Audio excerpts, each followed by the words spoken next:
If anyone is to have a lamp, it is me."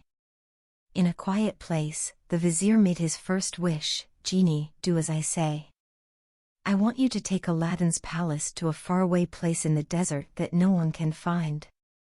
What the vizier did not know was at that very moment, Nadia was exploring Aladdin's palace. And there is something else the vizier did not know. The genie thought the vizier had commanded to be taken away also, along with the palace. So the genie sent the vizier, the golden palace, and Nadia inside it, all together to the faraway place in the desert. The next morning, the Sultan awoke and saw nothing outside his bedroom window where Aladdin's palace had stood the day before.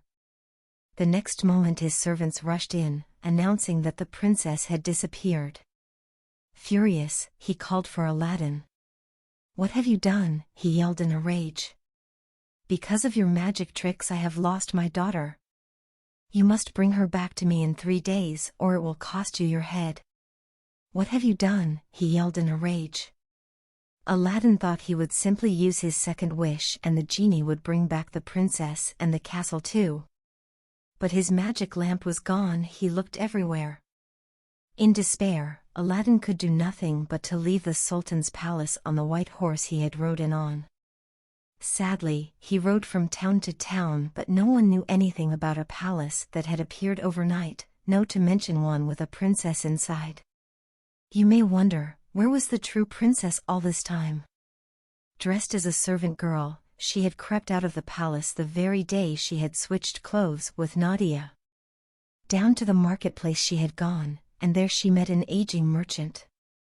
The old merchant told her he was tired from riding so many years from town to town, selling his potions and perfumes. The princess was dressed humbly, yet she still carried herself like royalty. She gained the confidence of the old merchant, and when she offered to ride his camel train for him and share what she earned, he was delighted. That is how our princess found herself up clopping through the desert, selling potions and perfumes from town to town. 2 days passed. Aladdin was no closer to finding his lost palace than he had been before he left the Sultan. Crouched in front of his tent, Aladdin held his head in his hands. Why the sad face? The princess was riding by and she stopped her camel train. Perhaps a potion will make you feel better. Why the sad face? No, thank you, said Aladdin. The only thing that could help is if I could bring back a princess and find my lost palace. You see, my palace vanished overnight to a place I know not where. The princess was probably inside it. Oh, this is an impossible task. Maybe not, said the princess. In my travels, I heard of a palace in the desert that appeared out of nowhere, not long ago. Really, said Aladdin. He looked up. Do you know where? I think so. I could take you there. If we left now, we could get there by morning. I'd be so grateful, said Aladdin. He had left all the jewel fruits with his mother except one. This he offered to the camel rider as payment. Oh, keep it, said she with a wave of her hand. It's no trouble. Bring your horse to ride alongside my camel. Really, said Aladdin. He looked up. Do you know where? Riding through the night, the two of them spoke of many things. Aladdin marveled at the young lady's easy manner and generous spirit. He somehow knew she could be trusted. Before long, he told her his story of how he had discovered the magic lamp in the cave and how it had been stolen from him, along with the palace. As the morning's light brightened, they were riding between two very tall walls of rock, rose-colored they were, with thin bands of white and blue. Suddenly the rock walls ended, and they arrived at a clearing. Look, said the princess, pointing ahead. Is that it? It is. Aladdin cried out with joy, recognizing his palace. I hope the princess is still in there, he said. Though without my lamp, I have no way to get them both back in time. Just then Nadia, who had been carried away along with the palace as you no doubt remember, was looking out the window at the new guests. To her surprise, she recognized the rider of the camel train as none other than her beloved former mistress. She waved at them both to come to the front door. The servants let in the guests. Nadia took them to the drawing room and shut the door. She said, "Mistress, how glad I am to see you." "I'm glad to see you too, Nadia." Aladdin was amazed. "You two know each other?" But the princess only said to Nadia, "Tell me, how do you find being a princess?" Aladdin was amazed. "You two know each other?" "At first, the gowns were marvelous," she said. "Everything I dreamed of. And I liked well enough all the attention I got. But when I was carried away with this palace, the vizier came with it, too. For the last 2 days he has done nothing but fly about in a rage and smash things. He locked me up in here." "That's terrible," said the princess. "There's more," said Nadia. "He said with his lamp, that tomorrow we'll return to the Sultan's land and I will have to marry him." "He said, with his lamp?" Aladdin and the princess looked at each other. The princess turned to Nadia. "Wait a minute. I have a plan." The princess turned to Nadia. "Wait a minute. I have a plan." The princess gave Nadia one of the sleeping potions in her stock. She told Nadia that when the vizier returned that night, she must pour the sleeping potion into his wine. He would fall into a sleep so deep that he would not be awakened by any noise. That is what she did.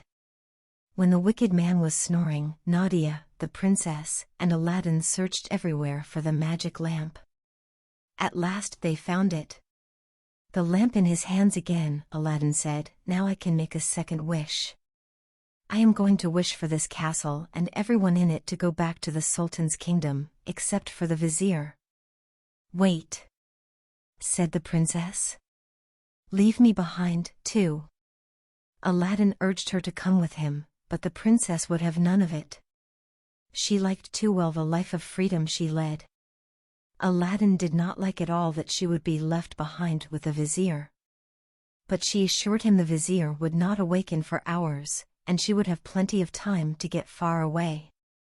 So Aladdin rubbed the lamp and stated his wish to the genie. In a whoosh, Aladdin, the palace and Nadia were all transported back to the very spot where the palace had stood before. The Sultan was delighted to have his daughter back, or you might say, the young woman he believed to be his daughter, covered as she was in scarves.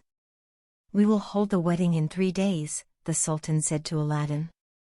Yet a sadness was growing in Aladdin's heart. Nadia was indeed a nice young woman, and pleasant to look at, too. But there was something about that woman who rode the camel train, selling perfumes and potions. He could not get out of his mind the sound of her laugh, her clever mind, and the comfort of her company. At last, he rubbed the lamp.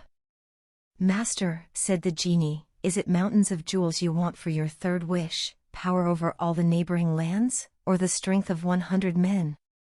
But there was something about that woman who rode the camel train. "None of that," said Aladdin. "I wish you to take me to that young woman I met, the camel rider, the seller of perfumes and potions."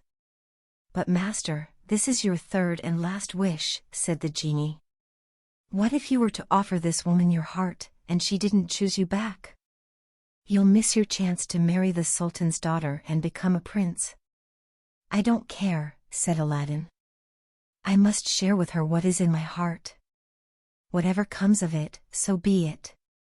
"But master, this is your third and last wish," said the genie.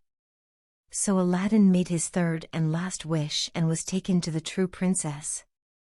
In her travels, she was not all that far from the Sultan's land, as it turns out. Aladdin shared his true feelings to her and she returned the same feelings.